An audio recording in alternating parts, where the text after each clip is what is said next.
I would never focus on the fat loss first. I would solely focus on the muscle. The big controlling factor is always going to be muscle. Put it on, right? And plus, muscle's like metabolic spanks. It holds everything in tighter and boosts your metabolism and improves insulin sensitivity.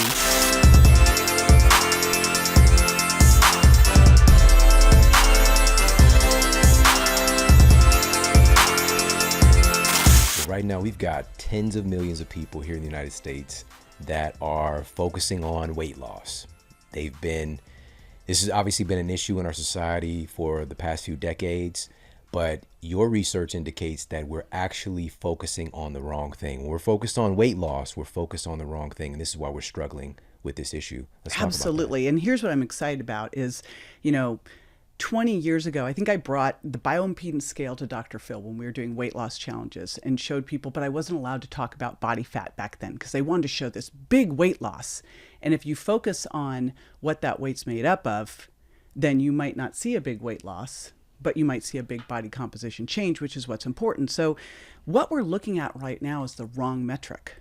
Because if anything, especially if you want to play full out at 100, which is my mantra now, play full out at 100. When you're 59, all of a sudden you go, oh, things shift, right? And so everything really is about holding on to or building muscle mass. And I look at it and go, all right, 30s, 40s, 50s, this is like primo building years. And you look at people who are so focused on weight loss and they want to lose weight fast. There's no way you're losing fat, primarily fat, if you're losing weight fast, right? And ideally, you're focused solely on muscle first. Like if you look at what I'm working on right now are norms, and what I haven't been able to really find, I don't think the research is there yet, is how much muscle do we want to have? Like what is the ideal muscle mass for someone when you looked at height and frame, right? And really got the weight ideal that way. And then if you looked at your weight and went, all right, I'm actually maybe 30 pounds overweight, but I'm 5 pounds under muscled. I would never focus on the fat loss first. I would solely focus on the muscle, because if you're putting on muscle, everyone wants a faster metabolism. It's like, well, as long as your thyroid's working well, the big controlling factor is always going to be muscle. Put it on, right? And plus, muscle's like metabolic spanks. It holds everything in tighter and boosts your metabolism and improves insulin sensitivity. And it provides this little sink for when you're getting in some sugar, it's going to go into your muscles, right? So it's just the perfect solution. But we have to, and I'll tell you a very funny story about this. Especially women, we have to look at weight differently. So I decided to, really change my workout up. Like I'd gotten in a rut at the gym. And I thought, I want to see if I can put some muscle on. I've been working out since I was a teenager with the football team, because there were I went to high school in Richmond, California. There were no gyms, right? I'm in the football team, like the little football team room with all the big dudes lifting weights. And so I literally have lifted weights my entire life. Even when I would have an injury, I would lift around the injury. So I've always worked out. And I decided I'm going to see where I can go with this. So I went in and I really pushed it. And I started gaining weight. And then I had this whole mental thing going on of and my clothes are still fitting, right? Everything's fitting. If anything, it might be a little tighter around the arms. Well, that's okay, but it's fitting. But it's like I'm seriously having to do this mental game of, oh my gosh, I'm gaining weight. Holy smokes, it's muscle. This is what you want. This whole bang. But women do that, right? Yeah. So often. I had a gal, Vicky, when I owned a gym, who wanted to lose 10 pounds. And we worked together and she dropped 2 clothing sizes. She looked amazing. She lost no weight. Now, instead of celebrating that she'd actually, drop 5 pounds of fat, put on 5 pounds of muscle and look like an entirely different person, I was like, do you want to look the same, like a small, fluffier version of yourself here? Right? It's just a mindset shift we have to get to. Yeah. And it's so crazy that we're still doing this. And we're just look at the results of our society. Something is not working. It's a cognitive thing. It's getting worse too. Yeah. I mean, it's not only not working, it's compounding. Like way worse than ever. Compounding, pounding. That's cute. Yeah. But it is. I mean, look at it now. What do they say? Because here's an important concept. You don't lose weight to get healthy. You actually have to get healthy to be able to burn fat, put on muscle, right? If you're very metabolically unhealthy, you're insulin resistant, which what is it now, like 90% of the population is? Yeah, we just had a study, we'll put it up for everybody on the screen here, just published recently, finding that approximately 12% of American citizens are metabolically healthy. That's it, 12%. That's crazy. And I know that how they define metabolically healthy is probably not how you and I define metabolically healthy.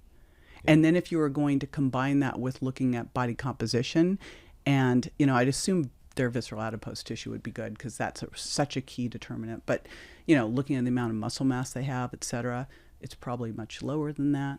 Yeah. So you look at this and go, holy smokes. Now, if you could share chronologically, JJ, what is your age? I just said it. It's 59. 59. Here's what's super cool. I just did a DEXA.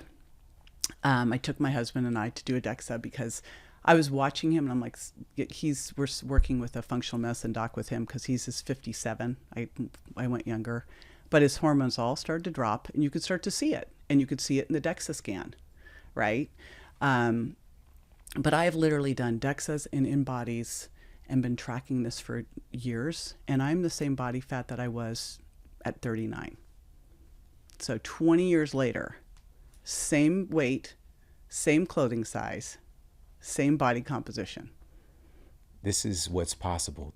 Listen, you are such an inspiration. And your husband, you said he's 57? He's 57. And he's radiantly healthy as well. Yeah. Again, you wouldn't put that chronological tag on him. And obviously for you, that's like, it's shocking. It should be shocking when people find that out. But obviously we know there's a huge difference with the chronological age versus your biological age. You're much, much younger, because of the way that you take care of yourself. And here's the thing, you're talking all the way back in high school and working out at the gym, doing all this stuff that was definitely not in vogue.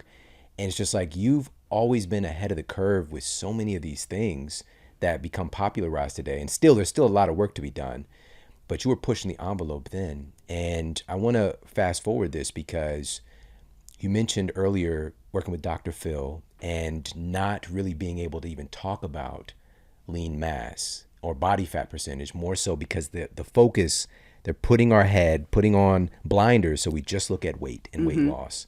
The conversation is shifting, but I want to ask you about this because what I'm really hearing is instead of saying, like, if we could change this metric, even in medicine, where a physician is saying, hey, you really need to lose 30 pounds, shifting it to saying you need to gain 5 pounds of muscle.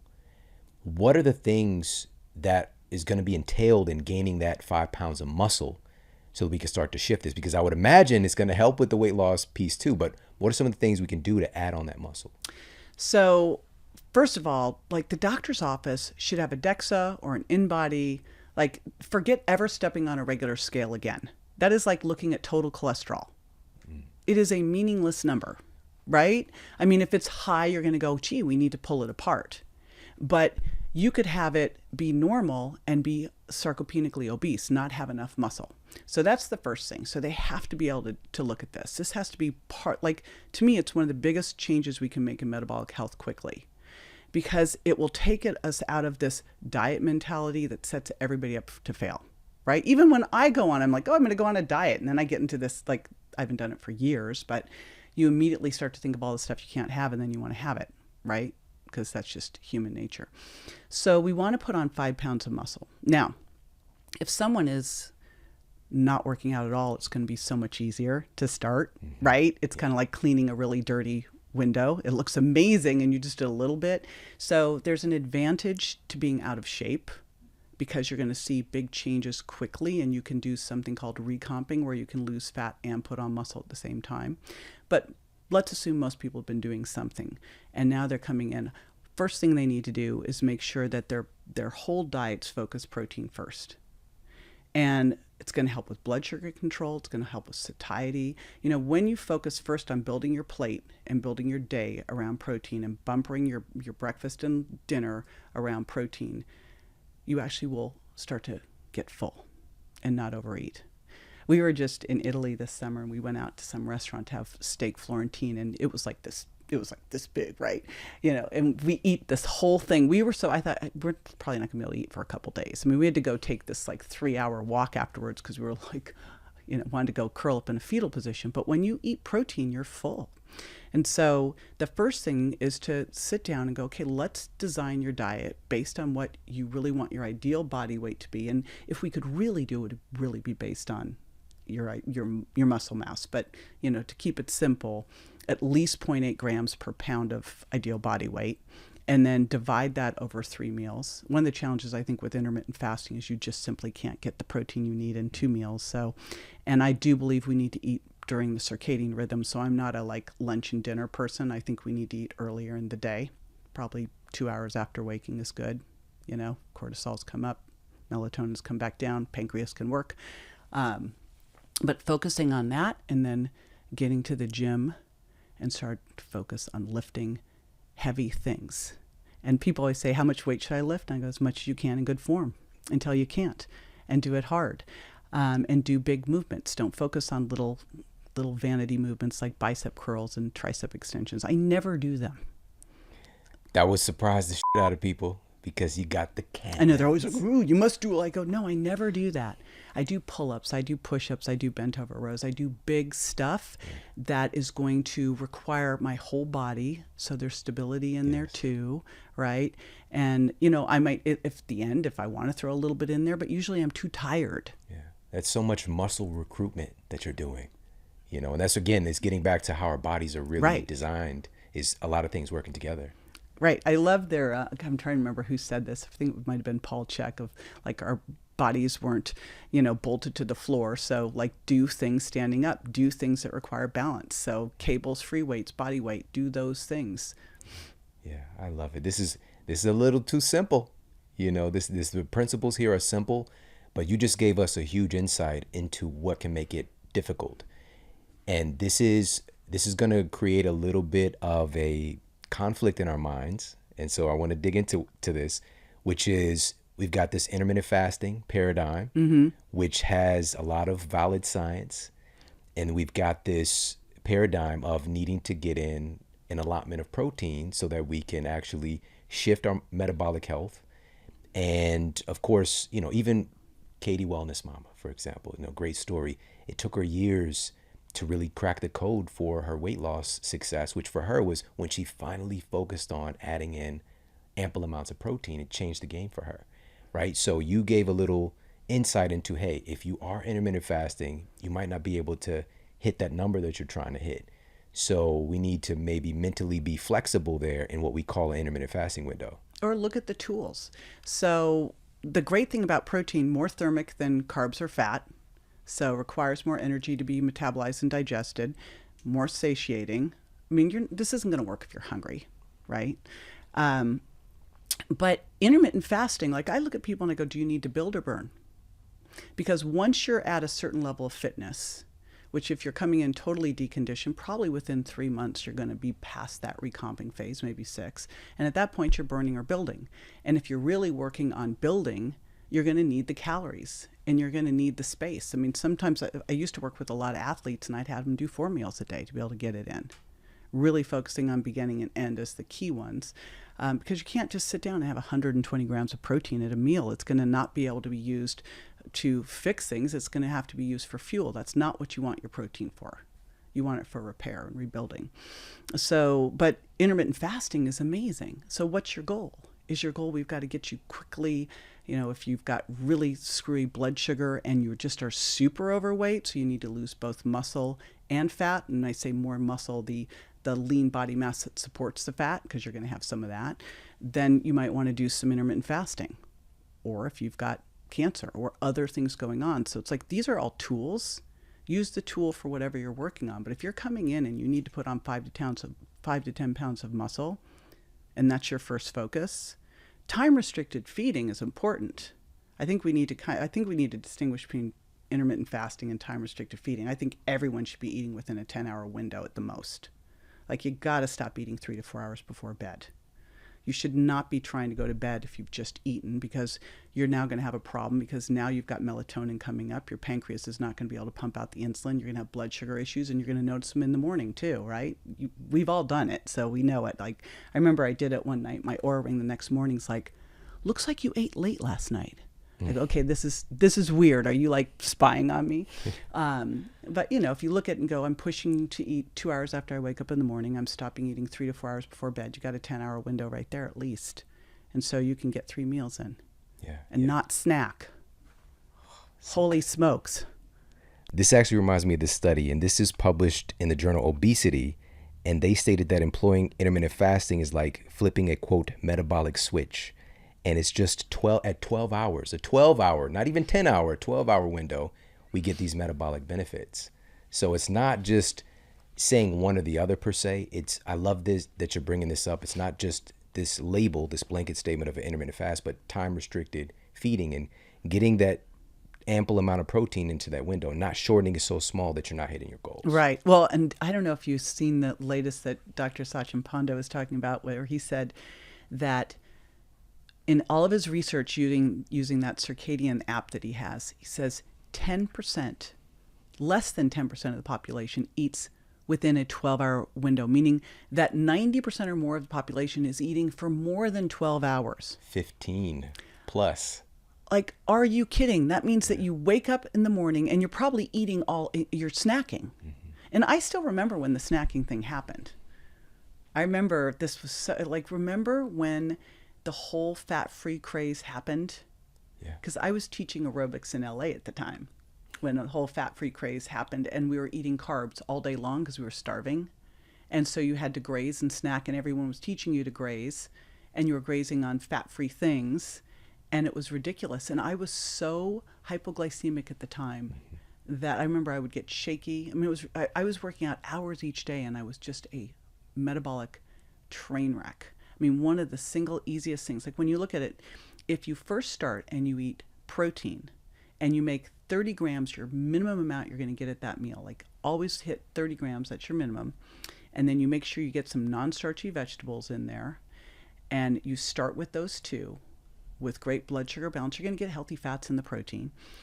Then you can look at adding in healthy fats, maybe some slow, low carbs. But if you eat that way and then you drink water in between or ice green tea, you're actually not hungry. If you're hungry, you're probably hungry from this processed crap that they built all this trigger stuff into. Like, I'm hooked on something called Catalina Crunch. Have you seen this stuff? I can't say that I have. I know where Catalina Island is. Don't get it. Okay, so don't get this, because like I love cereal. And so it's this keto cereal. I have no business eating this, but it's like I'll make a smoothie and then I'll put a little bit on top, and it's got protein, but it's a total, like they have so engineered this stuff so that you want more and you want more and it's a ridiculous stuff. I'm like, I know what I'm doing. Just walk away from this stuff. But that's what all these things are. They'll design these things. They look like they've got a health halo because they say keto or gluten-free, right. And they're a cupcake. And then they're so delicious that you overeat. If you just go back to, again, no one's pigging out on salmon and Brussels sprouts, right? And then you're actually full. Imagine that. And then you could have breakfast 2 hours after you wake up, get in at least 30 grams of protein. If you're a 120-pound woman, like you're going to get in 90 to 120 grams, depending on your goals. And then you eat lunch. And then you eat dinner, simple, and you stop dinner. If you're going to bed at 10, have dinner and be done 6, 7 at the latest. Not hard. And that means you shut down after dinner. Any little, you have a bite of chocolate at 9, that counts. It all counts. But the key here is for us to even feel satiated at that point where we can just wind down in the evening. Right. The key word is the satiation, being satisfied, not having a craving or a draw towards getting that glass of wine or getting a snack or whatever the case might be. So it's what you're doing during the day is going to determine how your evening is going to go. Yeah, it's those meals you eat that it's like, did you hit a hormonal winner or not? Because if you ate the meal and you're still kind of going, I don't feel good. Like if I go to a vegan or vegetarian restaurant, I will know, and I think it's due to that. If you've heard of that protein leverage hypothesis, I think that's the coolest stuff ever. Because every time I'd ever gone to a vegan restaurant, my big joke was I was going to like put a roast in my purse and go to the restaurant. a chicken or something, because I'd always feel like I'm missing something. Like I was so full and bloated and still like, I need something here. And it was that I just could not get enough protein from the quinoa, beans, seeds, nuts. I sure could overload on fat and carbs, but I didn't get the protein that I needed, right? So this is a question for us to ask ourselves. Do you feel like something's missing? But this points to the importance of us actually to be able to have self-inquiry, right, and to listen to our bodies. Well, but here's the thing. And this is the issue with intuitive eating. We have an inner guidance system, this, intuitive GPS. It's completely screwed if you're eating processed foods. Okay? Case in point, Catalina Crunch. I would eat the whole thing. Like, I'd eat an entire bag full of Catalina Crunch because it's so delicious, right? I wouldn't do that with, again, chicken and broccoli. I'd eat what I needed and I'd be done, but there's no triggering in there. So we have to really, the only way for us to really know what we need is we have to figure out our hidden food intolerances, because if we've got things sneaking in that our body's intolerant to, we'll crave it. And that could, or we've got to make sure where the sugar's sneaking in, because if you're not paying attention, it's in the stupidest things. Like, you go out to a restaurant and they gave you this olive oil blend, and then they put all this sugar in the dressing, and then they put the candied walnuts and the craisins and all that stuff on the salad, and you just had a sundae with some lettuce on it, right? and you can't figure out why you want more. So we have to be really careful about how we listen to our intuitive guidance system. It can only help us when we've kind of gotten clean, right? Otherwise, we'll be at night going, oh, my guidance system says I need some wine and chocolate. That's the Waze. You got that internal Waze app. Waze right to the drinky. So it sounds like we've got two major GPS coordinates that are kind of messed up. We've been so focused. We put in that end destination in the GPS for weight loss, when we need to set that end destination to muscle gain. And then the same thing holds true with nutrition, where we've had that GPS set to fats and or carbohydrates, and battling back and forth in camps, these infighting with these two different camps, right, when it should be directed towards protein. Which is so odd, isn't it? You look at those two things and they're so obvious. I mean, we all know that if you diet and lose weight and gain it back and lose weight and gain it back, that you now have really messed yourself up, because you've shifted your body composition and you've now have higher body fat. And then on the other side, having been in the diet world since I was like 20, it's so weird to look at the fact that we, for the last 30, 40 years, have been manipulating carbs and fat and carbs and fat and carbs and fat.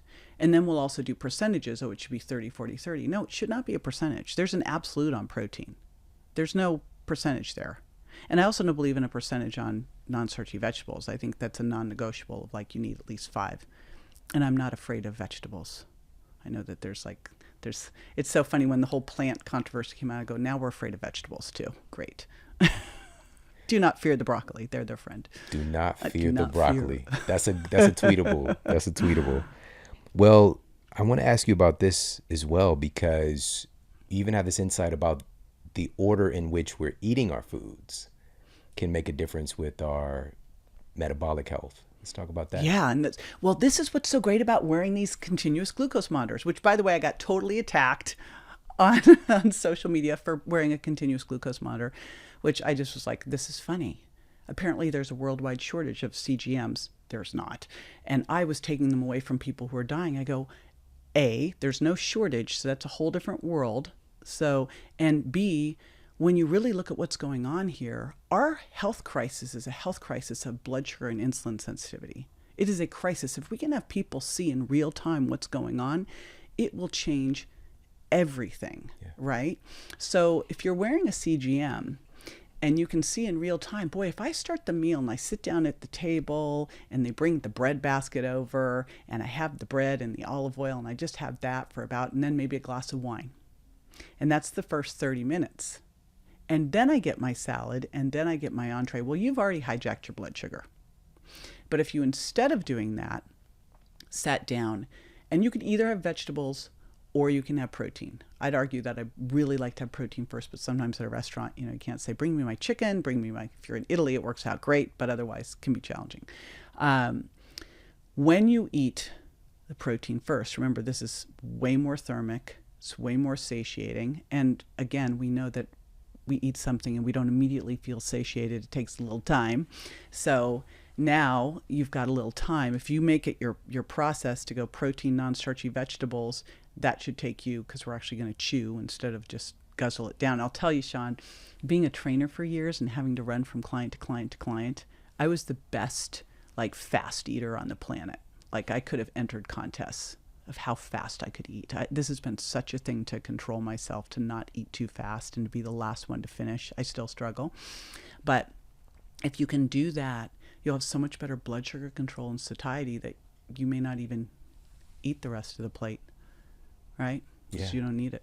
This is, well, let's start here with the chewing aspect. Yes. Obviously, that in and of itself, we've got new data that I'm packaging this together on it being a stress reliever. Just the fact that you chewing your food well helps to reduce our stress output.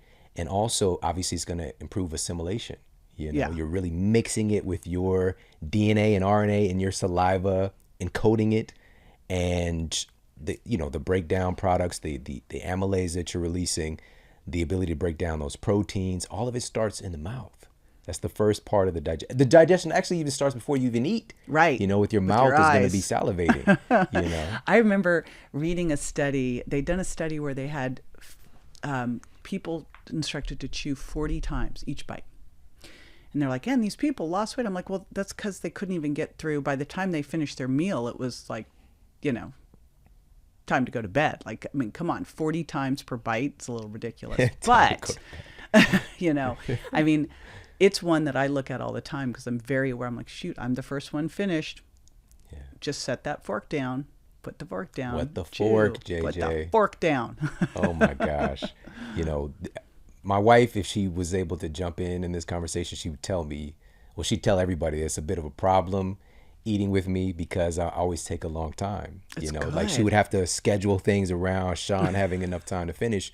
And it was a conscious decision that I made when I was back in college when we first met, and I'd turned my health around, and I came across some research on this whole thing with chewing, and I was like, okay. And so I just started chewing my food well, and it just became habitual to where I don't think about it anymore.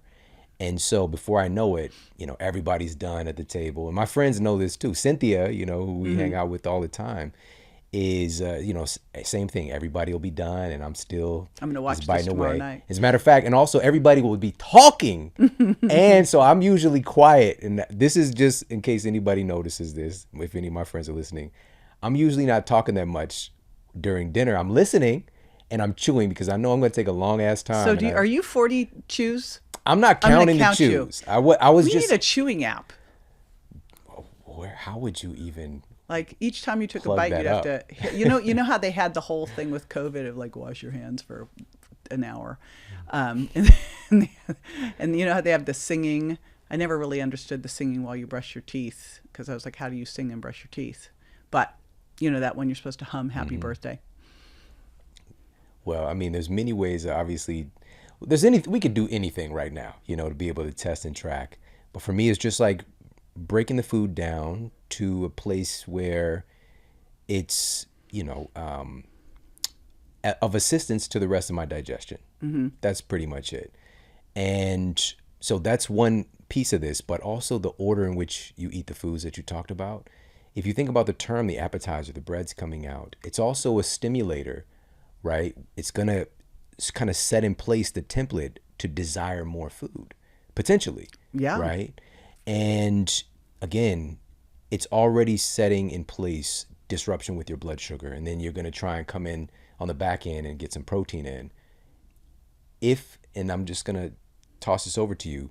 If we're eating some high quality protein, non-starchy vegetables, and we have a little bit of the other stuff, is our body going to respond better? If we have those things first. Yep. Yes, it is. And that's what the research shows. First of all, don't you think it's ridiculous we have appetizers? Why do we need to eat before we eat? It's just right. Like, why Because are they're there such a yummy. thing? You know, Because like, they're yummy, like, JJ. you know, then by the time you eat dinner, you've already eaten dinner. It's just a silly thing. It sounds like we're hobbits. Breakfast, onesies. He said dinner, supper. You know, it's just like all of these different meals. Oh, and then I remember when was it Taco Bell or Jack in the Box started the fourth meal? I go, that's perfect. Oh, yeah. I The remember fourth meal that. campaign. I'm like, oh my gosh. I remember that. Yes, because The that's what we should audacity. do Yeah. at midnight. They're That's not what even we hiding need. it. Yeah. Just, and I got to be, I've rolled up to Jack in the Box You had a fourth late meal? in the evening, many a time.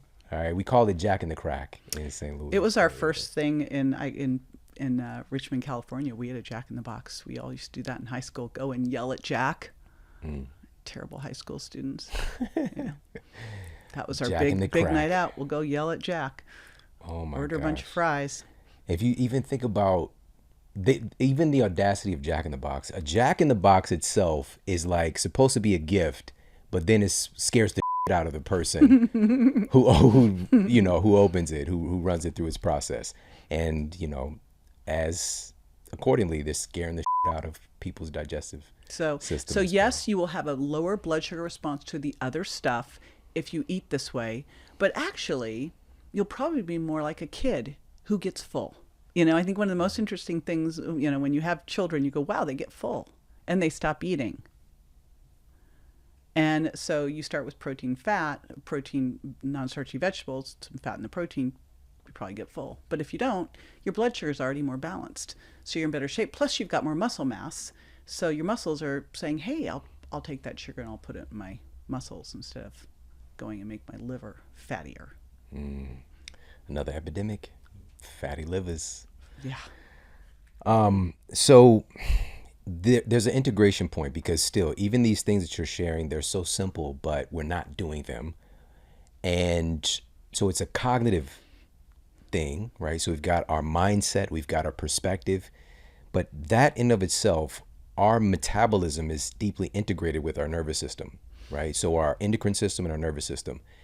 And if our nervous system is hot wired and we're not doing well here, this is going to bleed into everything else. So you also talk about not just taking our physical body to the gym, but also our nervous system to the gym. So here's the crazy thing that happened during the pandemic.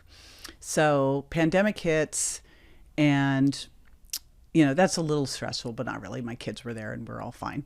And we actually had set up, like, we had IV vitamin C. We had like a total, I was ready for everything at the house. I'm like, just, we've got it all here. So pandemic hits, but we're having to make all these business shifts. And so I have two companies. We're making all these business shifts. Super stressful stuff is going on.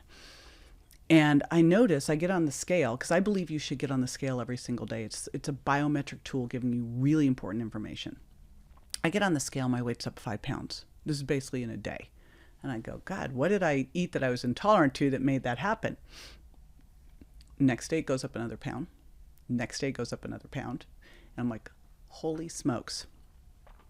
Fortunately, I'd been getting on the scale and not just running around in athleisure, kidding myself, because had I done that, I would not have been able to catch this early enough to know that I'd triggered an autoimmune response from the stress. But I also knew that it had happened due to the stress, and I can handle ridiculous levels of stress, as you know, from what happened with my son nearly dying. But this just was like overfilling, and I hadn't done anything to release the pressure. And so I started looking around. We started doing yoga. Like, we found a really hot yoga instructor, I'll admit it, online. So Tim had to deal with this, but I would do yoga at home. And then someone told me about Dr. Joe Dispenza was doing events. And I'm like, well, what else are we going to do? Let's go to that. So we went to a Dr. Joe event. Now, I will tell you, I listened to all of his stuff, and I'd known about him for years. We used to speak on the same stage for Parker College. But I didn't do any of the meditations you're supposed to do before going to the event, because I'm like, I'm going to a meditation retreat. Why would I do that, right? And I'm a complete meditation failure. Like, I worked with Emily Fletcher from Ziva. I've tried and tried and tried, and I can't. And I'm like, right? Can't stop my brain. I go to this meditation retreat for a week. I go with a bunch of friends. they start this whole thing and people are like popping out all over the place. Not me. I'm like thinking about everything I need to get done. And at the end of the week, I realized that this was like taking my nervous system to the gym, and that I would not go to the gym for a week and go, I'm in shape. Cool. I'm done with that. So I thought, you know what? I'm committing to this, and I'm going to commit for 6 months to see what happens. And I will do it every day. And fortunately, Tim supported me and was doing it too. Tim, of course, goes straight out into the quantum, and he's like, seeing sunshine and butterflies. I'm like having these internal battles. And so we go back in June. June, I get a little farther, and then I also have breakfast with Dr. Joe, and I'm like, well, so tell me about like type A people who feel like they need to be in control. And he's like, all right, it's going to take some time. I go back in September, things start to shift. I go in January, they do a coherence healing on me. And it was wild what happened. And it's funny, now it's been 18 months. My team said to me, we've tracked you for 18 months. And we think you need to keep going. Like, do not stop this. And I'll tell you, like, if you look at the most successful people out there, it's not that they don't have stress. It is that they can tolerate levels of stress that the ordinary mortal could never handle. And they can tolerate that because they've trained their body, just like they train their body to be able to lift heavy weights. That's a form of stress, right? But this is just another way to do it. And it has been amazing. We meditated this morning. We meditate every single day. And I remember being at this event going, okay, I have so much stuff to get done. And now you're going to tell me that I'm going to add 30 to 60 minutes of meditation in every day. Like, are you kidding? I have so much more time because of it. Because I can just solve stuff out there, right? Instead of trying to be in the 3D world, kind of fighting through all of it. So I, after the third one, I realized that like somehow I dropped 5 pounds. And I was sitting at dinner with Dr. Joe, and I go, I haven't changed anything. Like, didn't change my workout, didn't change my food. All I did was start sitting down and meditating, right? Now, for those people that believe in the calorie in, calorie out model, this won't make any sense to them, but maybe just kind of listen in. All I'm doing is sitting. I dropped 5 pounds, right? And I'm using body comp scale, so I know I'm not dropping muscle. And he goes, yeah, so Dr. Joe tells you you're going to become no one, nowhere, no thing. He goes, yeah, it's the no thing diet. I go, oh, that's funny. I actually got him the book that said the nothing diet. And of course, there's nothing in it. But it is such a hidden piece to the health spectrum. And I think the reason that it's so hidden is because it's hard to measure. It's hard to quantify. I've been looking at HRV for a while, and I'm like, I can't figure out how to make this thing. This thing just is irritating to me, right? It's not like you can step on a body composition scale or you can see how much weight you lift. This is like, how can I tell if my nervous system's better? This is a game changer, because what's another epidemic? It's not just our food consumption, it's our stress consumption. And we live in a time where the stress inputs, they're not as life-threatening, as it would be, thousands of years ago for our ancestors. Right. These are more like constant dings to the armor all day, every day. And we are inundated with it. We don't really realize it, But coming into it, for example, if somebody, say, living in Los Angeles, obviously there's traffic. It'll be the most random Sunday night. Why is there so much traffic? It's just, but there are people who struggle so much with the traffic and being a stressor. And then there are folks who just value the time alone, right? They're coming into it. It's going to be based on your experience, your perception, and also being able to process and decide whether or not this is something you can control. I can't control traffic in LA, so why be mad about it? It's like, again, taking your nervous system to the gym to be able to sit in a process. And this is what I'm really hearing, because you're saving time because you're solving problems more gracefully. Exactly. Because of this time of stillness. And I'm not reactive. Like, stress has not gone down in the last year. Like, it's had some crazy stuff go, and I'm like, okay.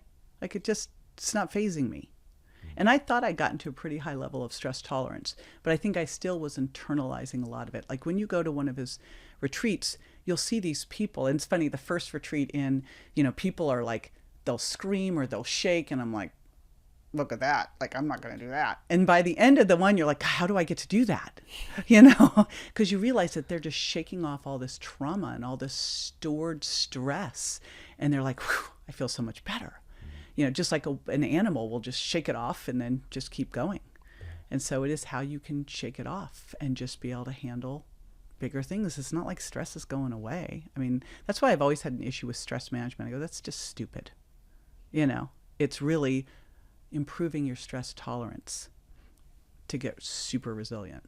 Yeah, I love it. I love it. So I would love to get an example from you, JJ Virgin, 59 years young. What does your week of working out look like? Can you take us through like the Monday through Sunday? What are you doing? Yes. And I will tell you, for the new year, I am actually reevaluating the whole schedule, may flip some things again. I'm just, again, I'm working on another book. I always start with me, and then I start with the beta group. But the big thing that I do is I will do each body part. I divide them into upper body pushing, things like push-ups and overhead presses and bench presses, upper body pulling, like pull-ups and bent over rows. So upper body pushing is one, upper body pulling is one, hips and thighs, squats and step ups and lunges, and then power core. And I want to hit each body part at least twice a week. And I alternate between doing heavy and short. So it's 3 sets of 8 to 12 of the heaviest weight I can handle, where I really get to near failure.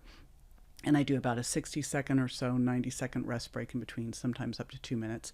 I don't want to give too much rest because I want to keep recruiting more fibers, because, you only stimulate the fibers you recruit. And I really like heavy and short workouts. The other time I do long ones. So actually I do 4 sets of 10. On the other days, I do 3 sets of 20 to 25. I hate that. Hate it. So that's what I go back and forth doing. And then I alternate that with hot yoga, which, this is so funny. I went to Calavita to teach one week, and I took a yoga class, and I was so bad at it that they all knew who I was. I was like teaching, the nutrition pieces of it, and they were teasing me. And I go, this is ridiculous that I am so bad at this.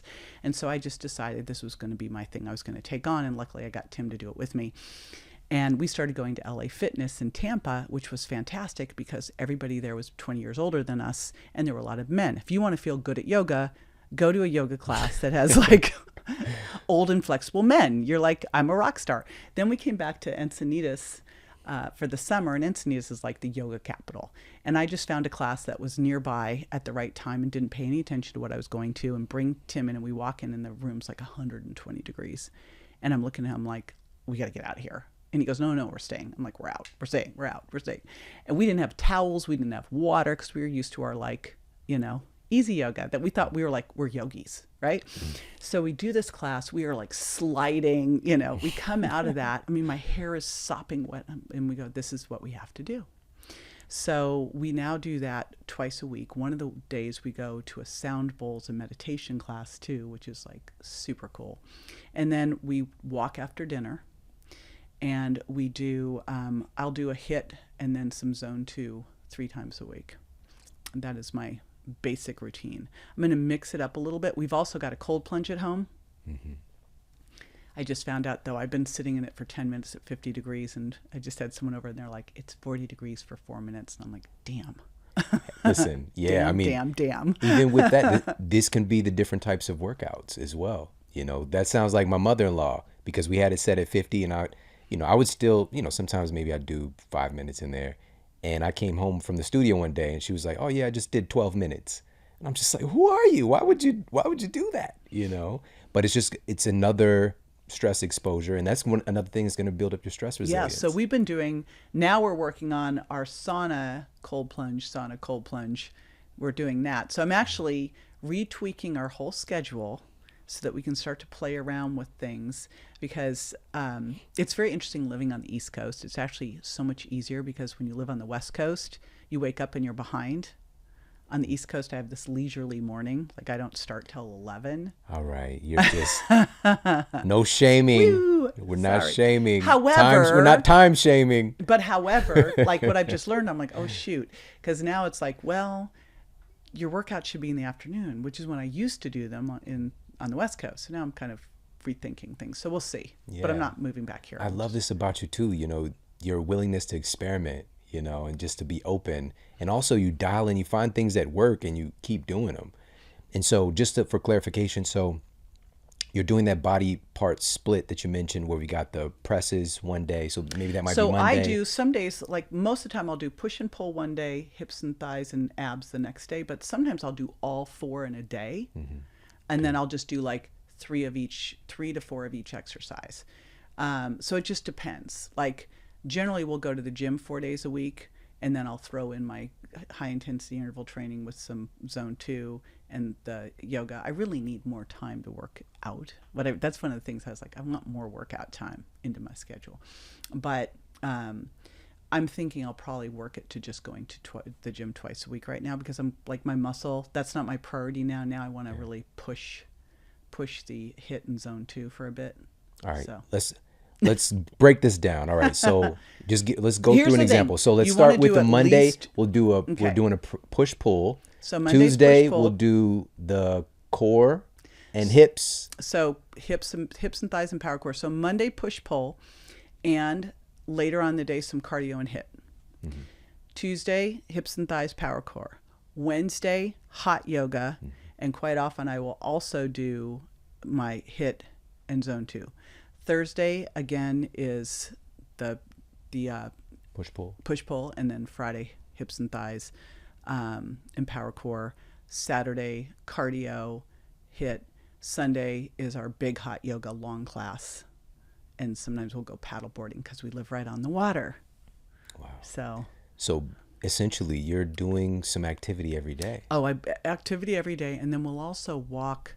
Like this is our big thing, is to walk after dinner, which I think is such an important one. I'm really working now on really dialing in my evening routine and seeing what it does with my deep and REM sleep. I'm genetically not a good deep sleeper. And so that's what I've been really playing around with now. And I'll wear the Apple Watch and the Oura Ring and pick what's better, which is ridiculous. It's the Oura Ring is going to tell me the real truth. But quite often the Apple Watch will go, "You did great." I'm like, "Yeah, I didn't." But that's what I'm playing around with now, is like, what is helping the most with deep sleep? Sadly, it was quitting wine, which I'm still in denial about, but it's not forever. Well, again, your willingness to experiment and to create and to share your insights with everybody, and you've been doing this again for a long time. Yeah, I was looking at 40 years. But here's the thing. I'm messing with all this right now because I want to create a very simple program for people to follow, where it's easy for them to put their protein in, where it's easy for them to put a workout in. Because the reality is, if you said, hey, I can go to the gym 3 days a week, I could do some burst training 3 days a week, and I could do yoga once a week, awesome. That would be amazing. That would get you huge results, and that would be less than an hour a day.